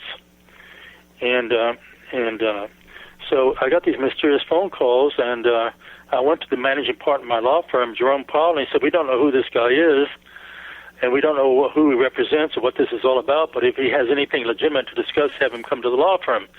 He says, you cannot talk to him on the phone about this. You cannot meet with him outside the law firm. He has to come here. So I arranged for him to call me around July 4th, the holiday, for an answer. And because Jerome wanted a partner sitting next to me when I had that phone conversation with this guy, so there was a witness to the conversation. And this fellow did call, and I said, well, I don't know. See, what the fellow said to me is, we want you to pass hush money. And to the defendants, and he said, "We'll deliver you any amount. You tell us what the amount you want, and we'll deliver in a laundry bag, in a laundry bag of all things." You know, a lot of money, yeah. A lot of money. I mean, the size of the laundry bag, I guess, you know. I'll take one. My laundry bag is rather large, you know. I don't know. But anyway, you know, this whole thing was kind of ludicrous. But anyway, as it worked out, I turned it down. I said, "I don't know who you are," because we didn't know who this guy was. I'm turning you down. I don't want to talk with you. I don't know what you're talking about. I don't want to have any more conversation with you. This is it. And I'm hanging up. And at that point, this fellow went, "Oh," he was like he was strangling, you know, and then I hung up. But as it turned out, this was Anthony Lasowitz, a former NYPD, New York Police Department detective, who was operating on behalf of the White House. He'd worked with them for about a couple of years for John Dean and other people, and he was following the instructions of John Dean and Herbert Kalmbach, Nixon's personal attorney, and approaching me with to take the husband to pass this to the defendants. And they later, and Lasowitz and Kalmbach later testified that I refused to do that. But see, Nixon didn't know this on July 19th. He did not know that I'd been working right down the hall, which would tie me right to the White House, down the hall from the Oval Office for John Dean in this volunteer capacity. And he didn't know that John Dean had arranged for me to be approached with the hush money. Had he known this, Nixon probably would have said, "Let Caddy tell what he knows to the grand jury about all this, including the hush money, because he really doesn't know who called him."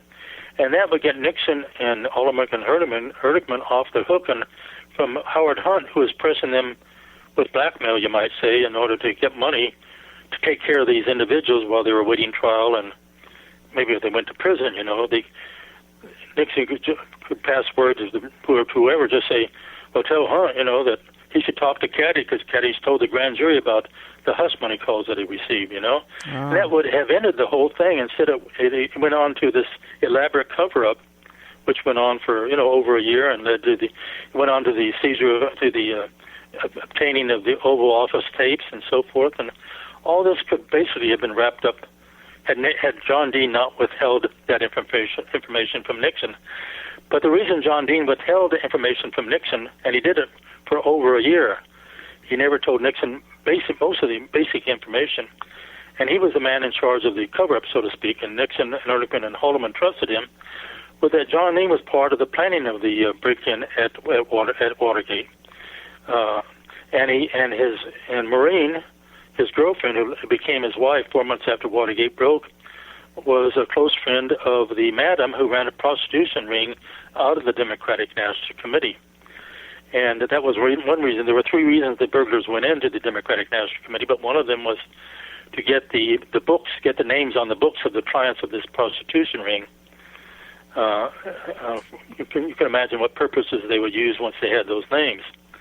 But so John Dean had his own personal agenda, which was separate from Nixon and the White House, to save himself. And when the whole thing fell apart, of course, he was the first person to run to the prosecutor and tell what he knew. And he only served 4 months.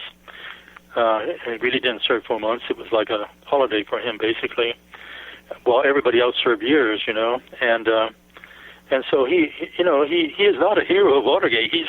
Right. Watergate would have had a entirely different ending for Nixon and for the country, except for John Dean, who had his own personal agenda, which was to protect John Dean at all costs.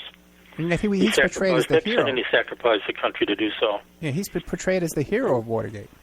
Yeah, he's portrayed as the hero. Well, the liberal, the Washington Post, he fits into the agenda of the Washington Post of Woodward and Bernstein and so forth as being the hero, you know, of Watergate and the liberal establishment as to why Nixon. And he wrote his book, The Nixon Defense, which came out last year, in which he transcribes all those Oval Office tapes.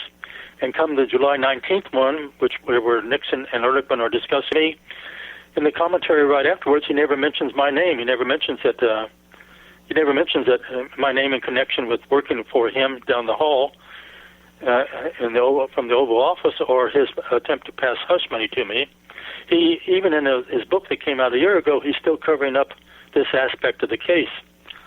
So John Dean the FBI conducted an internal investigation of what went wrong internally with Watergate, and they concluded that John Dean was a mastermind of the cover-up, that he had his own sources within the Justice Department that gave him the FBI reports of the ongoing investigation without the FBI agents knowing that their reports were being given to John Dean. And also he got the grand jury reports, transcripts allegedly from the prosecutors. And so he was monitoring everything minute by minute until it all fell apart, you know. And wasn't there some question, too, that your grand jury testimony was altered? Yes, well, I was going to be a witness at the first Watergate trial, a witness which was in January of 1973. And I was called down by Howard Hunt's new attorney, William Bittman, who was representing. Bittman came out of the Justice Department. He was a very famous Justice Department prosecutor. I was called to his office with my own attorney in September of 1972. This was 4 months before the trial. And he said, Doug, you're going to be a witness at the trial, and you're going to be called down by the prosecutors to go over your grand jury transcripts. You know, I appeared before the grand jury 5 times previously. I appeared one more time after that. And he said, when you go over your transcripts, he was afraid they were going to weaken the attorney-client privilege. They were going to alter the transcripts to weaken it because they knew that they had screwed up the case, basically, as what they had done to me. They knew they had messed up their case and they could lose it ultimately on appeal. So he felt they would alter my transcripts to benefit themselves. And I did go down there and I found one alteration in the final transcript of July 19th. And I went back. We went back and told Bittman that there was an alteration, but my attorney at that time said we cannot tell you what the alteration is. We cannot disclose what the grand jury transcript alteration is, but we can tell you there was an alteration. And so there was an alteration, but can you tell us what happened? Of course, what happened was Dorothy was killed, and in that plane crash, a mysterious plane crash, which a lot of people, you know, Chuck Colson said, "Oh, now they've killed Dorothy. Now these people have killed Dorothy." He was convinced that Dorothy had been murdered, and a lot of people still wonder about this, the way that plane crashed in Chicago. I mean, it was just a commercial flight that just went down at the Midway Airport with all these people on board. But now Dorothy was CIA as well, correct? Yes, she was. She and Hunt had met when they were both in the CIA. She was a full-blooded Blackfoot Indian, as I understand, Blackfoot tribe, and she was actually a very brilliant woman. She was very savvy, and she had argued very vehemently with, if you read St. John Hunt's book, A Bond of Secrecy. St. John is Howard Hunt's son. He wrote a book about 2 years ago called A Bond of Secrecy, published by Trine Day, in which he says that his mother argued before Watergate broke. She said, do not do this burglary, do not do these things. These are terrible things. Do not. She argued vehemently with her husband and said, it's a foolish thing, it's stupid what you're doing, do not do this. But he ignored her, you know, and she was the one who was savvy enough to realize, but of course neither of them knew that it had been a setup, that someone knew in advance what was going to go down, so they that Hunt walked into a trap, but she just thought it was a very foolish idea to go in there. Yeah, I had St. John on the show. Now, what about the theory that perhaps she was carrying hush money on the plane with her?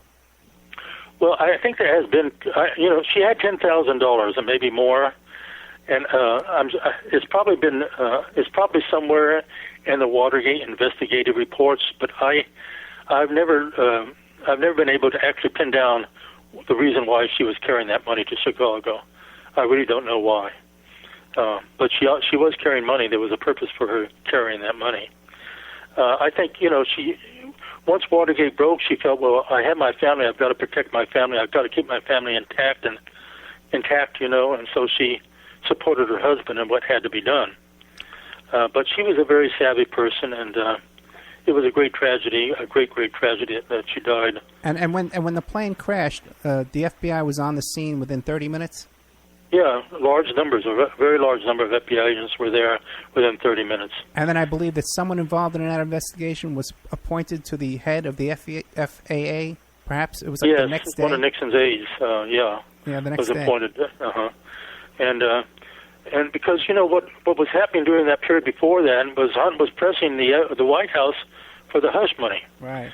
The hush money was So this sort of wraps up the hush money here, because at the first Watergate trial, Hunt pleaded guilty. He pleaded guilty because William Bittman, his new attorney, convinced him to plead guilty. Of course, he was a broken man. He didn't take, too much persuasion to get him to plead guilty once Bittman laid out the alternatives, But Bittman had his own agenda because Bittman took the hush money that I turned down. And once my attorney and I told Bittman that there had been an alteration in my grand jury transcript, Bittman thought, well, we don't know what goes on in a man's mind, but I think what happened was he thought, my God, if Caddy testifies at the trial and discloses there's an alteration in his transcript when under my questioning, it will come out that this leads to the hush money and will lead to me accepting the hush money that Caddy turned down, and I'll incriminate myself right in open court. So he convinced Hunt to plead guilty. And so that never came an issue because Bittman was not at the trial and Hunt was not having pled guilty, was not on trial. The only people and the Cuban Americans followed him. The only two people on trial in January were McCord and Liddy. At that point, Silbert, the prosecutor, was very confident that nothing would come out that would incriminate anybody else in the White House because it was just Hunt and Liddy, and would not go any higher. In fact, he told the press, it's in the Los Angeles Times, he said, there's no one else involved, and in this case, and now it's just these two individuals, Hunt and Liddy, when, of course, we know there were other people involved, primarily, of course, John Dean, Now, what do you think the motive was for the break-in? Beg pardon? The motive for the break-in. Yeah, well, the motive for the break-in, there were three reasons for going into Watergate. Three primary reasons. Okay, one was a bug was not working effectively, and they had gone in some weeks before, in the first burglary, and planted a bug, and that's what Alfred Baldwin, who was in that situated in the Howard Johnson across the street, was supposed to be listening to a wiretap of a bug that was in the Democratic National Committee and transcribing what he heard. He's the fellow who spotted the arrest across the street when he was in Howard Johnson and saw the arrest taking place and alerted Hunt and Liddy. But the bug was defective, and so they were going to replace it, and that was one reason. The second reason was to get these books on the prostitution ring that was being operated out of the Democratic National Committee. And the two people that were very concerned about this were John Dean and Jeb Magruder. Jeb Magruder was the number 2 guy in the Nixon campaign, and Magruder's name is in the book. Phil Stanford, I think you said you interviewed Phil Stanford, who wrote White House Call Girl. Did you mention that? Absolutely. St. John Hunt, Phil Stanford, and also Jim Rothstein, and all these stories confirm each other. Okay, and so so Phil Stanford said that it says that Jeb Magruder is in that book. Is that correct? I don't recall. Yeah, so he was one of the people listed as a client of the prostitution ring. And there were other Republicans involved too, a lot of Democrats, a lot of political people, obviously, Now, Jim Rothstein. And so they wanted that. And the last reason they went in there was there was a belief on their part that there were Cuban government intelligence reports inside the Democratic National Committee that dealt with the assassination of John F. Kennedy. And this was very important to find out what those Cuban intelligence reports had in them, because the CIA, Richard Helms wanted to know, because the CIA was so involved in the Kennedy assassination, as we all know now, as well as Nixon. Nixon wanted to know that too, because he had through a chain of events, he had set up the Kennedy assassination when he was vice president. And this takes a little bit of an explanation, but when he was vice president under Eisenhower, well, can we take a break now? Can we take a commercial break right now, and we'll get into how Nixon set up the JFK assassination? Okay. Okay, we'll take a little commercial break. We'll be right back with Douglas Caddy, the original attorney for the Watergate 7, the expert on the JFK assassination, and much more after this. And now, a word from our sponsors. Pacific West Bamboo, your premier source for sustainable building material. They provide construction-grade and craft-grade bamboo material for all your indoor, outdoor, and gardening needs. Contact them for event planning and display building as well. 503-839-8126. Or you go to their new website, PacificWestBamboo.com.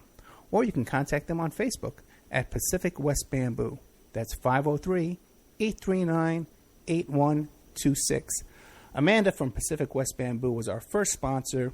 She's been so good to us, so please support her in return.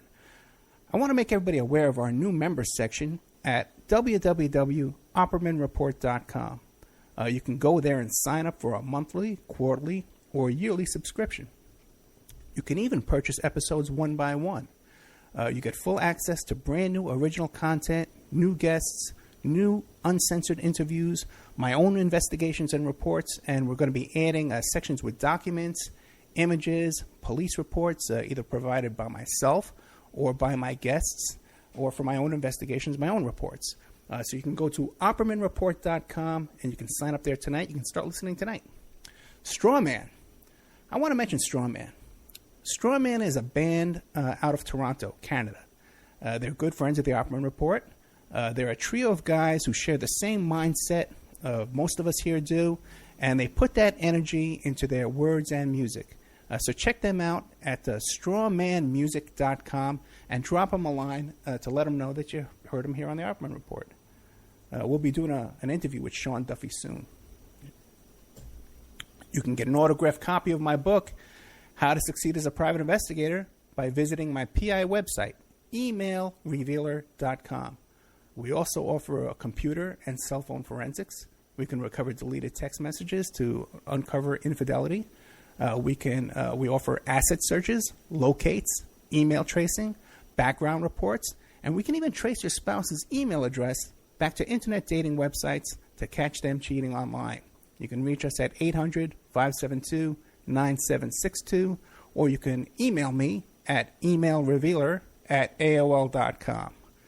New World Mexican Women. Everyone loves the New World Mexican Women, and their line of fine, handcrafted, authentic Mexican jewelry of stone mosaic and abalone stone inlay.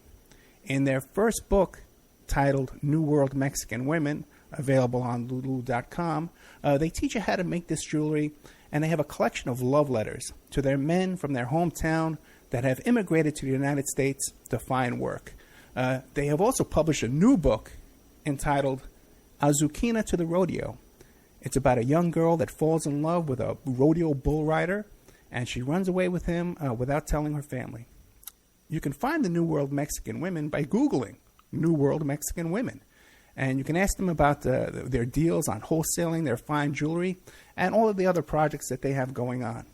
If you'd like to have your business or website advertised here and promoted all over the world on dozens of stations every day, give us a call at 800-572-9762 or email oppermanreport@gmail.com.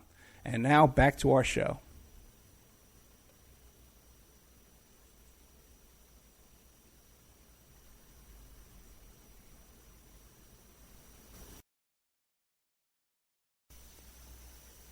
Okay, welcome back to the Opperman Report. I'm your host, Private Investigator Ed Opperman. Tonight we have with us attorney Doug Caddy, the attorney for the original Watergate 7 burglars, and now he was telling us... Oh, but Doug, before we get into that real quick, back to Dean again and Phil Stanford.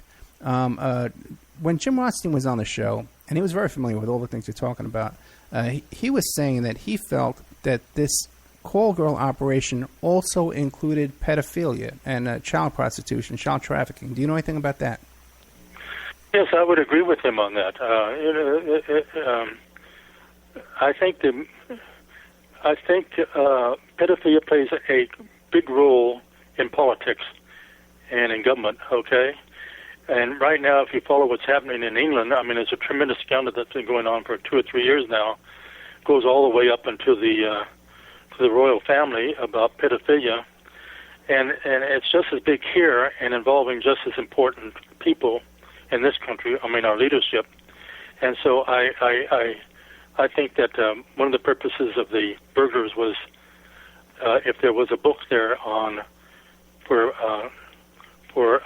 clients who requested male prostitutes, they wanted that information too. Okay. So I would agree with Jim Rothstein on that 100%. Mm-hmm. Okay, great. Thank you very much. Now back to how Nixon was involved in the JFK assassination. Well, not directly, but right. He set up a chain of events, unforeseen chain of events. And it came about this way. He called Howard Hughes early in 1960, and he was going to be nominated in July of 1960 as a Republican candidate, and the election would be in November. And he asked Howard Hughes to undertake the assassination of Castro, which, and if he could do it before the election, that would assure his election. But if not afterwards, if it was afterwards, that'd be fine too. Howard Hughes agreed to do this without the government fingerprints on it. In other words, it'd be done through Howard Hughes' organization. And Hughes delegated this to Robert Mayhew, who was his right-hand man. And Mayhew, in turn, recruited organized crime, and the CIA was already on board, and the Cuban-American community. And then, but Nixon was not elected president. It began. The ground was laid, and the training began for the assassination of Castro. It could not be done before the election, but at the election, Nixon was not elected president. But unbeknownst to the Kennedy brothers, this program that had been set up under Nixon continued on for over a year before the Kennedy brothers found out about it, that this training was going on these different locations in Florida and Louisiana and so forth by these teams that had been set up originally under Nixon's orders by Howard Hughes. And then the Kennedy brothers tried to shut it down because it was really out of government control. And what happened was that there was the Bay of Pigs, the debacle, which I think was the CIA set up to really to entrap, force either JFK to invade Cuba or to leave him holding the bag afterwards. And so the Cuban-American community was outraged. He went down there to Florida right after the Bay of Pigs invasion and spoke at that stadium before the Cuban community. But most of the Cuban community in Miami felt that they had been betrayed by Kennedy. There were a lot of Cuban Americans captured as part of the Bay of Pigs invasion. They went captured by Castro, and they went to prison. There was a lot of hatred of JFK, and of course the CIA fanned that too. And so when the Kennedy assassination was being plotted, I think the ultimate plotter of the Kennedy assassination was Allen Dulles, who had been fired as director of the CIA by John Kennedy because of what he had done on the Bay of Pigs invasion and trying to set up Kennedy either to force him to invade Cuba or to be the fall guy for what happened. Allen Dulles, I think, was the mastermind, and the operation was under James Angleton, his number one lieutenant. But there were other people, of course, involved in the assassination, and some of these were Howard Hunt. Howard Hunt was very close to Allen Dulles, and very, very close to Allen Dulles. He worshipped John Foster Dulles and Allen Dulles, and in fact, he wrote The Craft of Intelligence, which was Allen Dulles' book that was published in 1961. That was a widely acclaimed book on intelligence, but it was actually written by Howard Hunt. And so Howard Hunt was recruited by Allen Dulles to be part of this assassination, and he in turn recruited some of the Cuban American community members out of Miami, Frank Sturgis, for example, and Bernard Barker, and so forth, all of whom were his agents in going into Watergate, because they went into Watergate because they wanted to get these Cuban intelligence reports on the assassination. But what I'm saying essentially is that Nixon, when he set up this operation through Howard Hughes, he had no idea that later on that would work out as it did, that the Cuban-American community would be out for blood, essentially. James Rothstein may have talked about this. He calls it the rule of 8th Avenue, right? Which is where the Americans felt they had been betrayed by President Kennedy and being killed and imprisoned, and so they were out to get even, you might say. I think I'm finding this outrageous that they had this this feeling, but apparently they did. Okay, we have to recognize that they did. And so Nixon started it by at least that aspect, because there were apparently 3 teams in Dallas when Kennedy was assassinated. 3 teams of assassins, all operating independently. And of course, the one that got him was the one right there at Dealey Plaza. But there was another one to get him he was to give a luncheon address at the Mercantile Mart. And there was a team. If the first team didn't get him, that team would try to get him. And if that team didn't get him, then there was a team at the airport to get him just before he left. In other words, JFK was not going to leave Dallas alive. And I think Jim Rothstein can speak to this more adequately than I can, because the third team was headed by a friend of his who was a New York police detective who was also a CIA agent that Rothstein knew. But so the Cuban Americans were involved. Now, as I mentioned earlier, and we're getting near the end of the hour here, I do want to mention this. Okay. Well, you know what, Doug? We can go further. I do another hour after the show where I take phone calls and stuff, and so you could stay if you want. If you're getting tired, you don't have to. But if you want to stay, I'd love to have you. Okay. Well, we'll see that if I can sort of wrap. I want to make this point here. Okay. And then we'll see what flows from there, okay? Because it's to give your listeners the sort of the wrap up, okay? Okay. To the story, okay? And the wrap up is that, as I mentioned earlier, after Watergate broke, Hunt came to my apartment on June 17th and told me what happened, okay? And then he fled upon orders of Dean, and he fled the city and for several weeks. And so I had no contact with Howard Hunt until Dorothy's funeral. Dorothy died in December. That was 6 months later. She died in December, and I went to the funeral, and I got to the church, the Catholic church there, and Hunt was on the other side of the parking lot, and he came over and embraced me. His eyes were all red from crying. He was sobbing. It was a very sad affair. But I did see him at that occasion, and then the last time I saw him was just before he went to prison in 1975. The reason I did not see him in the interval was because I had been pulled before the grand jury and forced to answer all these questions, which I maintain to this day, and do my attorneys violated the attorney-client privilege and the right to counsel, so that if I saw Howard Hunt, had any conversation with him any time after July 17th, I would be forced by the prosecutors or the court to disclose this to the grand jury. So it was to his benefit that he not be compromised by anything. I mean, this is really goes to the very heart of the attorney-client privilege, why people go to an attorney and think they can entrust these confidential matters to an attorney, knowing that they are confidential, they won't go any further. But Judge Sirica and the prosecutors ignore this and force me to disclose these attorney-client matters, having jailed me first before doing so.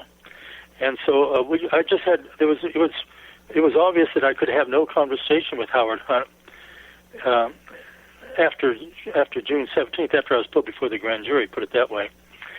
And so the last time I saw him was in 1975. This is 3 years later. He was about ready to go to prison. He had been kept out of prison, so to speak, from serving his term, which is he'd been sentenced to 3 to 5 years because he was testifying before the Senate Watergate Committee and the special prosecutor and all these depositions and all these trials and civil trials and so forth. And it would be better to keep him out so he was available so he could testify rather than have him in prison somewhere. But he called me up and said, well, I want to have dinner with you. I'm going away. And he implied it was like an appreciation dinner, and that's the way I viewed it. In other words, he was saying, I appreciate what you did for me at the original start of the case, and I just want to have dinner. I'm going away, and let's just have dinner, and I'll thank you, And so we had dinner at the Yanchin Palace in Washington, which was a very famous Chinese restaurant there. It's where Henry Kissinger died frequently, and it's where the Cuban Missile Crisis was settled. And when it went out of business about 7 years ago, the Washington Post had an article titled about its closing, about 50 years of secrets to go, because there were so many secrets shared within that restaurant over the years that it was just it was a natural place for us to meet. Okay, so we did meet there, and Howard Hunt probably said he did. I could tell that he thought I would ask him these questions that had all this.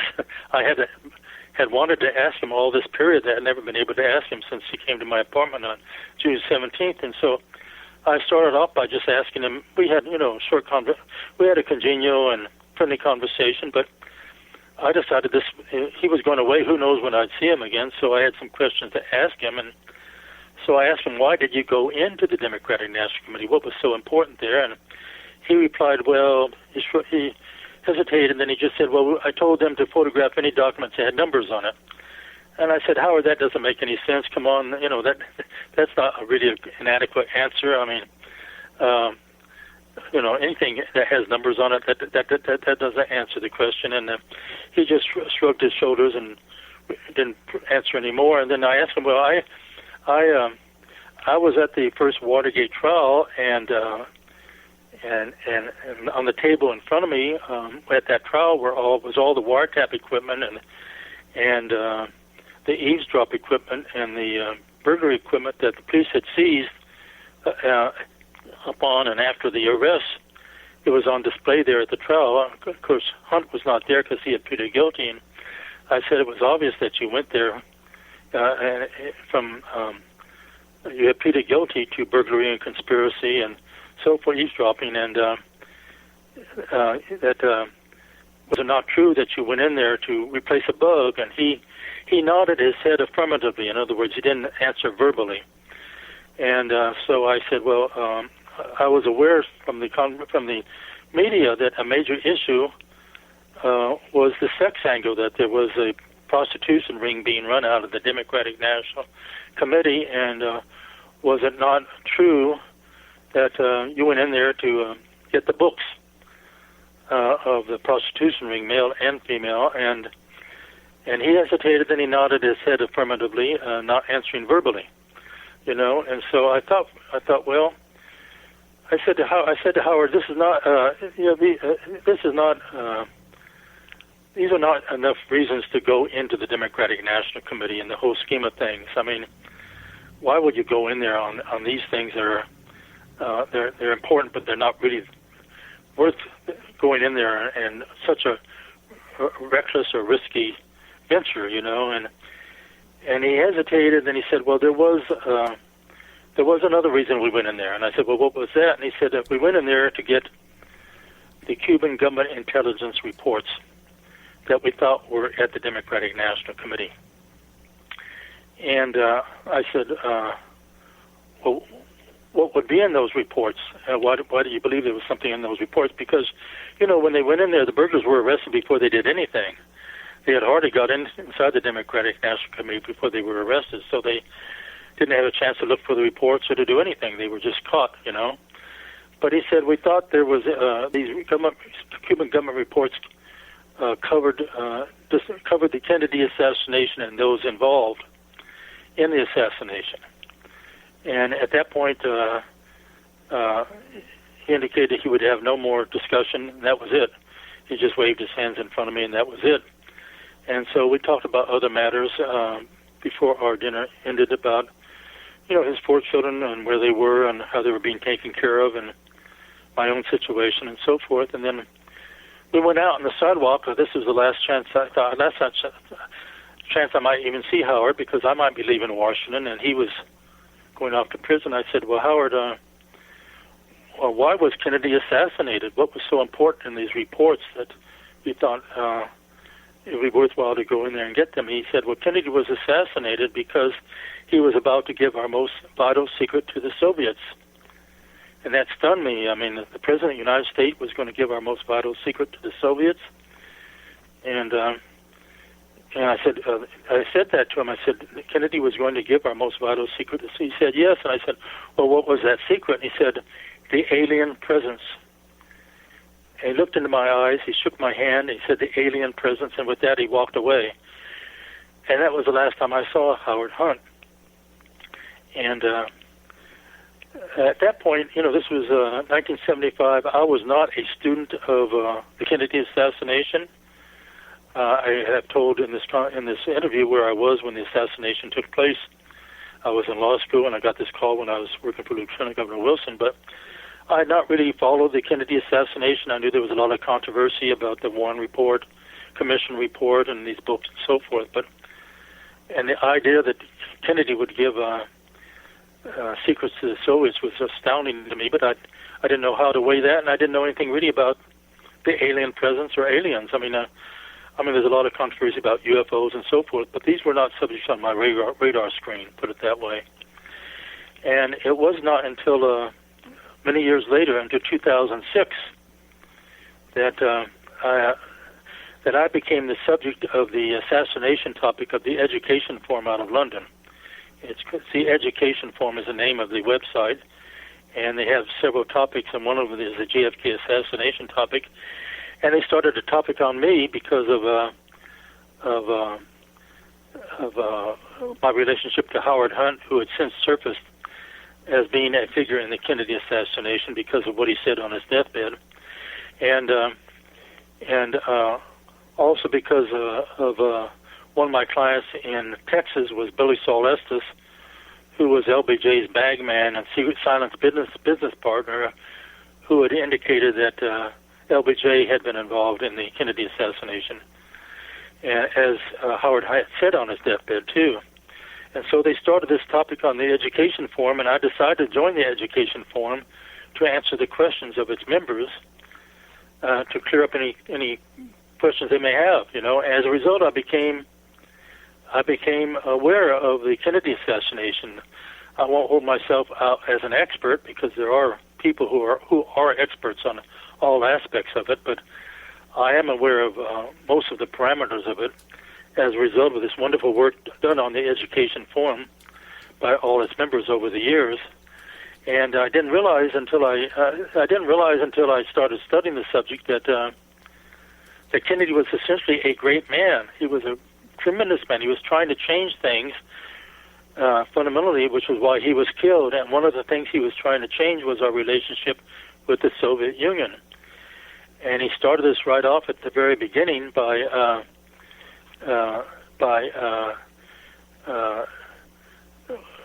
let me explain it this way. In my research on the Kennedy assassination, I ran across the work of Stanton Friedman, who's a researcher, who had gone to the Harvard Library and to get the file on Dr. Donald Menzel. Dr. Menzel was the #1 critic of the UFOs, of aliens, and so forth. He was head of the astronomy department at Harvard. He was head of the observatory. He was recognized as the authority. And whenever these issues came up about aliens or the UFOs and so forth, the media would always run to him, and he would say, "This is nonsense. There's nothing to believe in. This is all nonsense." But so Friedman was interested. So he went to Menzel had passed, and he went to get his file that he had left at Harvard University. And he was perusing this file when he came upon a folder that was which was labeled JFK. And he opened the file, and it was a letter from Dr. Howard Menzel in 1957, when Kennedy was a senator, saying, as soon as you get the proper security clearance, which was pending, I want to tell you what I know about my work with the National Security Agency and these other things. In other words, Donald Menzel was a double agent. Publicly, he was the biggest critic of UFOs and the alien presence and the aliens and so forth. But privately, he was part of Majestic 12. He was one of the 10 most experts on the subject for the government, on the subject of the alien presence on Earth.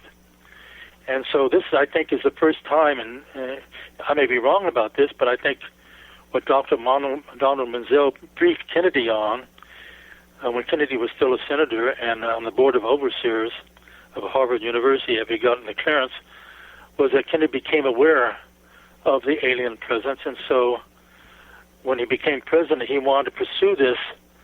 He wanted to find out more how our government was dealing with the alien presence. Well, Doug, we're coming up to the break. Can you stay a little longer after the break?